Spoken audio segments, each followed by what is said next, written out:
Hello!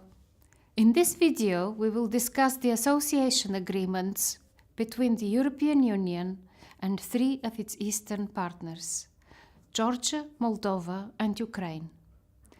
The EU has many trade agreements around the globe. However, the association agreements attracted particular attention. For Ukraine, they were a potent symbol of the country's move away from its authoritarian past and economic decline, spurring the mass protests against President Yanukovych. For Russia, they were a geopolitical threat, an encroachment on its sphere of influence, and a rival to its own regional integration bloc, the Eurasian Economic Union. Its response included the annexation of Crimea and the war in eastern Ukraine. So what are these agreements? Can they fulfill their promise in the current regional context? And what does that mean for the European Union? Let's start by looking closer at the association agreements themselves. These go beyond simple free trade deals that remove tariffs and quotas and provide for customs cooperation. Instead, they have an ambitious dual purpose. First, to enable the economic integration of these countries with the European Union by offering access to its internal market. And second, to promote the modernization of the partner countries. The key mechanism to achieve these is the institutional and regulatory convergence with the EU law, also known as the adoption of the EU acquis. By entering the association agreements, Ukraine, Moldova, and Georgia commit to adopting vast amounts of EU law to establish a deep and comprehensive free trade area. This includes legislation on technical barriers to trade, sanitary and phytosanitary control, public procurement, competition, establishment, and services. They also commit to adopting EU regulation in a range of sectors such as transport, sciences, and the environment.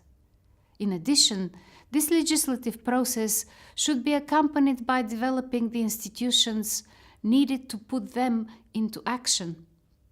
This includes setting up regulatory bodies and developing monitoring and implementation procedures.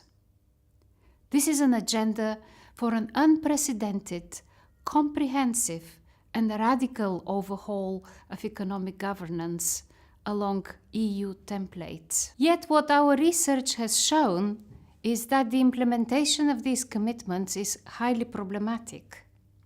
First, such wholesale adoption of the EU acquis has never taken place without the prospect of future membership. Such a monumental task has been undertaken by Central and East European countries prior to their entry into the EU. It is similarly part of the obligations of the Western Balkan countries, who have been given the prospect of membership. EU membership, however, is not promised to the association countries. Their reward is that if they implement what is envisaged under the agreements, they can enjoy access to the EU internal market. This so-called market access conditionality, however, poses a problem.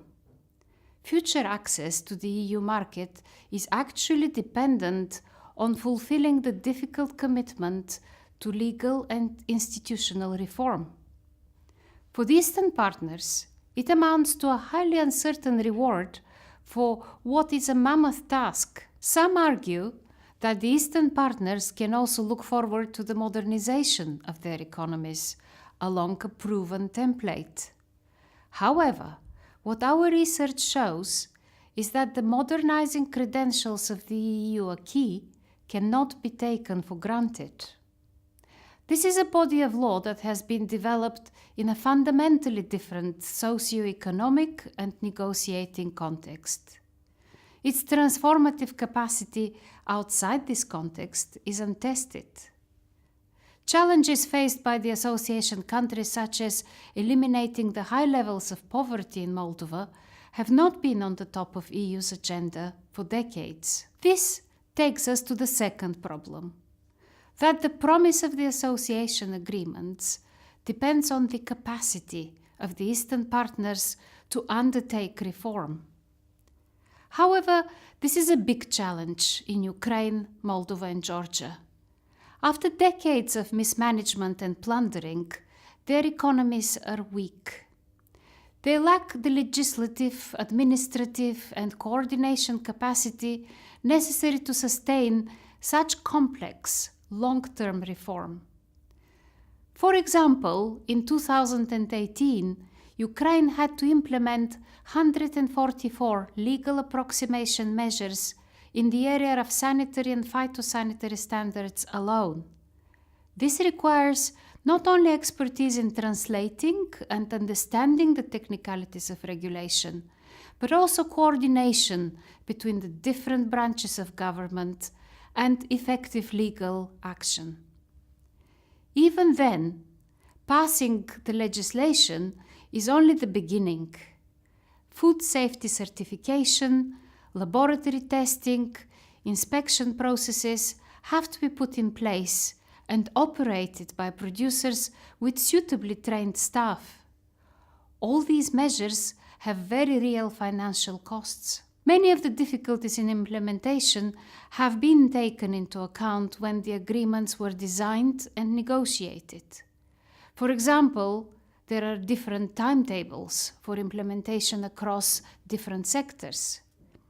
Yet it is clear that even with those flexibilities, the capacity and costs of producing legislation, let alone its meaningful realization, have been significantly underestimated.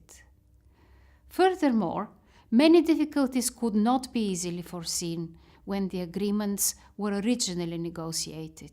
This takes us to the third problem: Russia's continued ability to undermine the implementation of the association agreements.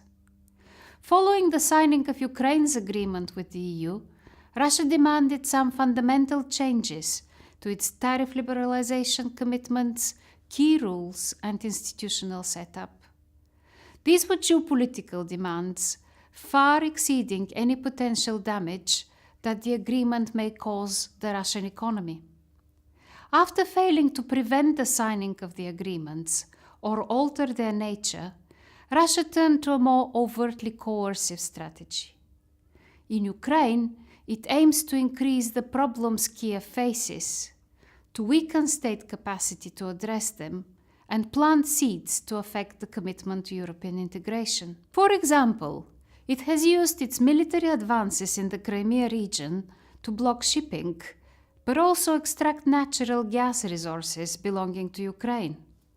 In eastern Ukraine, it has diverted coal exports, thus depriving the government of vital revenue. Russia's opposition to Georgia's association agreement has been notably lower. Nevertheless, Moscow has solidified its control over breakaway Abkhazia and South Ossetia. This leaves 20% of Georgia's territory outside the framework of the association agreements and has become a pressure point on the government, with the potential for significant trade disruption. In Moldova, Russia's influence in Transnistria remains considerable, not least because of the importance of the separatist region as an energy provider for the country. For example, in 2015, about 85% of the energy consumed by Moldova came from areas outside the control of the Moldovan authorities. This dependence reinforces a cycle of rent-seeking of the country's elites. The implementation of the association agreements faces some formidable challenges, with important implications for EU's long-term strategy. First, there needs to be a more extensive and targeted assistance to address the fundamental gap between commitment and capacity. Second, while the EU is not a security actor, it must realize the extent to which the security concerns in Ukraine, Georgia, and Moldova matter. Given the state of relations with Russia, The second challenge continues to be a fundamental problem. This makes it even more important to address the first, where despite some improvements, there is more that can be done by the European Union. You can read more about our research and recommendations concerning the association agreements with Eastern partners in the EU-STRAT working paper series on our website.